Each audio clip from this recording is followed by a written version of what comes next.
Havoc. Or as Matt Hardy would say, the Havoc of Halloween. And it's your boy Icon back with some wrestling, because ever since Peacemaker ended, and ever since Comic-Con ended and my fashion shows ended and we're going into November. So this is basically the dead season for me where there's nothing to do or nothing to review. Aside from wrestling, which does pop up on twice a month with like NXT shows and WWE main roster shows. We also get some TNA. I'll probably start doing more TNA for that purpose, but I'm gonna start going on Netflix and Prime and other stuff, and I'm gonna start checking out like some other shows and things to review.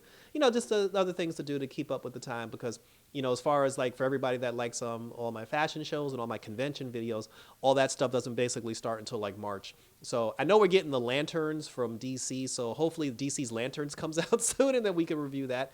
Then there's that Daredevil Born Again season 2 or season 5. So let's say, but right now it's about the wrestling, and let's talk about some Halloween Havoc action. So the first match of this pay-per-view was Javon Evans and Leon Slater, X Division champion TNA Leon Slater, versus La Parka and Mr. Iguana. Why? Like, why?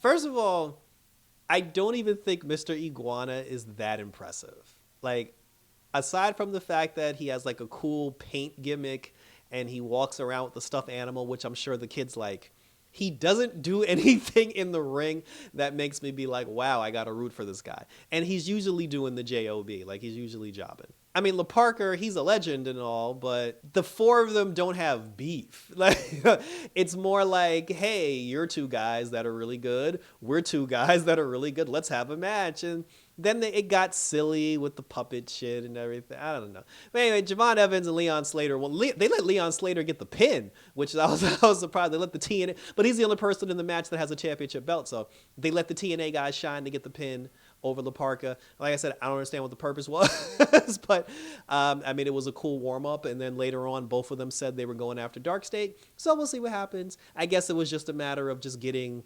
them on. Because see, if this was like the feel-good, like, sports entertainment moment of the show, fine, I didn't have a problem with that, but if that's the case, this match should have been the buffer between the women's title and the men's title, not the opening match. But as I said, it was cool for what it was, and we're moving on. Then we had the North American Championship, Hito Wagner Jr. versus Ethan Page. And this is another match I didn't care about. I mean, Wagner Jr., he looks like somebody's drunk uncle that just happened to get into the wrestling ring and was like, hey, I could do this. And it's like, bro, like, you're a fan. Get out of here. Like, he wasn't impressive. The most impressive thing of this whole entire match was the fact that Ethan Page ripped his mask open, because in the world of like lucha libre, like, your mask is everything. So the fact that he agreed to let Ethan Page tear his mask was like, that was wild. And then you saw that like underneath he has like this silky flowy hair and everything, and but in the end, like, Page hit a move, I believe, off the top rope, and when he pinned him, the guy, like, Wagner Jr.'s face was exposed when he pinned him, and he tried to like turn his head to like cover his face, which I thought was crazy. But yeah, I mean, Ethan Page won the match, and like, that wasn't a surprise. Like, I knew a AAA person wasn't going to win the North American Championship.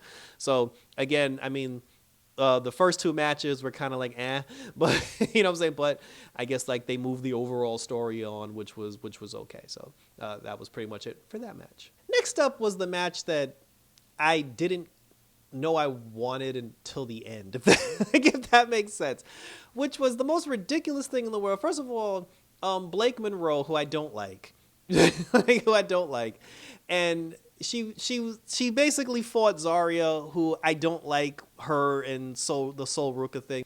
I don't know why this woman is not focused on her own professional wrestling career. She did the dumbest shit the other day where she ran out. Like, I think she cost herself a match because she went to go help Sol, who like tripped and fell on the floor. And I'm just like, it's honestly, it's pathetic. Like, they're making Zarya look really dumb. And I don't like that, because I wanted to see her in the ring, like, destroy people, and they're making her look like a fucking fool.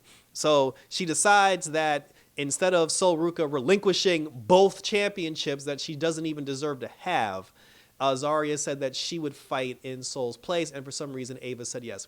I swear to God, I hope this leads us to a Zarya heel turn where she beats the shit out of Sol Ruka and finally goes off on her own. And I hope it's not because they do something where she discovers that she's like, oh, I'm in love with you, and then Soul's like, but I don't love you the same. It's not like that, and then Zarya gets mad and beat her ass. Like, I don't want to see that. I mean, but if I'm being honest, that would actually make sense to this whole thing that the two of them have been doing.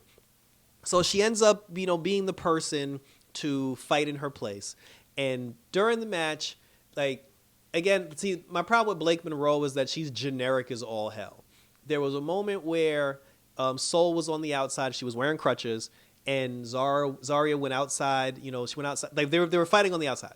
And then when Blake Monroe went past Sol Ruka to run from Zarya, she kicked her crutches, and then Sol Ruka fell on the floor. Zarya, being a dumbass, she goes over to Soul, and she's like, oh my God, are you okay? She checks on her. It's like, did this girl not have friends when she was in elementary school or something? So then after that, off the distraction, Blake Monroe, like, she took the the hairpin out? She took the hairpin out, and then, she cheated. She cheated to win. She got the 1-2-3 victory, and then she pinned Zarya, and for some reason, Blake Monroe is the new Women's North American champion. And here's how I feel about that. First of all, Blake Monroe winning the North American Championship is a positive thing because it finally gets the belt off of Sol Ruka, because she shouldn't have had it this long to begin with. And like, her entire reign has been kind of trash. So thank God someone got the belt off of her as quickly as possible. The problem is the belt's on Blake Monroe, and I don't like her either. Why could that Women's North American Championship not gone to a Jada Parker? Dare I say a Lash Legend? Although I feel like Lash Legend should be more in the heavyweight contendership. Lola Vice. Like, why is Lola Vice? Like, Lola Vice, Jada Parker, like, these are women that are deserving of that Women's North American Championship. You just put the belt on Blake Monroe because she's white, she's blonde, and she came from AEW. And I'm just like, I don't like that. But addition by subtraction, at least we got the belt off of Sol Ruka. So we'll see. Well, it's going to be interesting now, because now my whole thing is like, who are the baby faces on NXT that can fight this girl for the championship? So we got to figure this out now. But yeah, I mean, the match was what it was. It wasn't anything spectacular, and I hope this leads to a Zarya heel turn and they break. I mean, she was crying in her lap when the match was over, but hopefully they break this shit up soon, and then for the love of God, we can all move on to some real competition for the NXT Women's North American Championship. Then we had a segment backstage where the new Women's Evolve champion, and her name escapes me now for whatever reason, she bumped in backstage. She got into it with Lash Legend. And she challenged Lash Legend. Well, I guess she challenged her. She challenged Lash Legend to an Evolve Women's Championship match. Here's the problem that I have with that. First of all, when Callie Armstrong was the Evolve Women's Champion, she made appearances on NXT television, and y'all had her lose to every single person she fought on NXT. Because you were trying to send the impression that although the Evolve women are good, they're not as advanced as the women as NXT. So you had your Evolve Women's Champion losing to regular girls on the roster on NXT. So now that the new now that the new Evolve Women's Champion is gonna fight a girl from NXT, she better not beat no Lash Legend. And the fact that it's a title match now, I'm not okay with that, because that makes me feel like you're going to beat Lash Legend. So Callie Armstrong, she was good enough to get beat by NXT, but the new girl, she's not good enough to lose, because she's the Evolve Women's Champion, but that didn't matter for Callie Armstrong. So I'm going to pay close attention to that, because if Lash loses that match, that's some bullshit. But anyway, next was the NXT Women's Championship match, The Culling and Tatum Paxley versus Fatal Influence and Jacy Jayne. Now, Izzy Dame is trash. Like, I don't like her. She brings nothing to the table, and she's generic as all hell. But at least there's a storyline here where her jealousy is showing because Tatum Paxley got the championship match and she didn't. So, and Tatum Paxley, to her credit, like, the girl put on a show. I remember when Tatum Paxley first came into NXT, like I wasn't a fan of her. I thought she was trash. But then when she got into the spooky gimmick with the dark hair and the obsessions and everything, and then that's when, I was like, all right, she got something here. And the fans took to it as well. Like everybody loves Tatum Paxley now. And every single wrestler on this show like painted their face today too, for Halloween. Tatum actually showed up and showed out. She showed everybody why she's deserving of being in that spot. And then there was a moment where the Cullen got kicked out, where Fatal Influence got kicked out, but then everybody tried to come back, and then like mayhem happened, and then Izzy Dame got in the ring. She had the women's championship belt in her hand, and she was clearly going to waffle Tatum Paxley with the belt, because when she ran towards Tatum and Tatum moved out of the way and she got to JC Jane, she didn't have the belt up as though she was going to hit JC Jane. She kind of lowered it because JC Jane wasn't her target. She actually did mean to hit Tatum Paxley. So then JC Jane hit Izzy Dame with the rolling forearm punch, and then Tatum snuck in, what do they call it? The casket drop or something. She did her finish. And surprise, surprise, Tatum Paxley is the new NXT Women's Champion, and I'm happy for her. Like, I'm definitely happy for her. And it's a built-in storyline now, because eventually Izzy Dane's going to turn on her because she's jealous that Tatum was able to get championship gold and she wasn't. There's going to be a storyline where Lyra comes into the mix at some point. So I'm interested in, like, they've created a situation now where I'm actually going to give a damn about Izzy Dame. So I give y'all respect for that. And for JC Jane, I mean, the girl did everything there is to do. And I'm gonna say this out, the other girl, not Fallon Henley, the other girl that's in Fatal Influence now, she is not an upgrade. That girl is not an upgrade.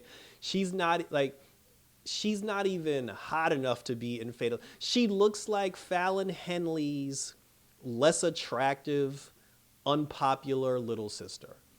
And she's actually brought the stock of the group down tremendously. With Jasmine Nix, she chose to decline her contract extension or renewal, but y'all could have found somebody better to replace her than the girl that y'all got now, because she ain't it. like, she definitely ain't it, and I said, and the stock is plummeting. But JC Jane has lost the belt, and we'll see what Tatum Paxley does now as the new NXT Women's Champion. Dark State was up next, who's also trash, versus the Broken Hardys. I thought we were going to get a cinematic match. Because when they said it, what was it, like the Mayhem or whatever the hell the match was called. But they said 2-on-4. They said that all 4 members of Dark State were allowed. I thought we were getting a cinematic, one of those traditional Hardy compound cinematic matches. We got a regular hardcore match, which was surprising. Of course, Jeff did a swanton off a table. The other 2 guys that weren't in the match, they got involved, at some point. Dark State, because of the numbers advantage, they won back the NXT Tag Team Championships. And I've already said why Dark State is corny as hell. Like I said, the white guy is corny. The light-skinned dude who used to be a nerd, he corny.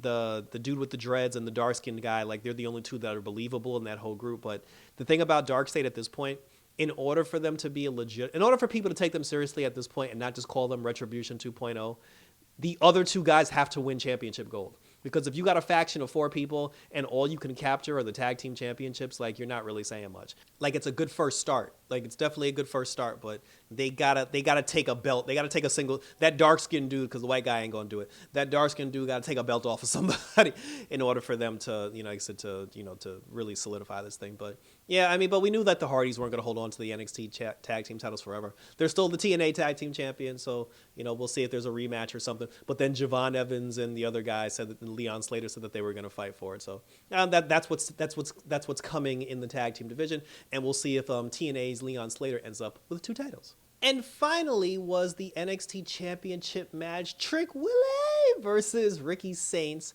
Trick Williams, who just lost the TNA Championship to Santana. Yeah, Santana. Lost it to Santana. I reviewed that. How did I forget so quickly?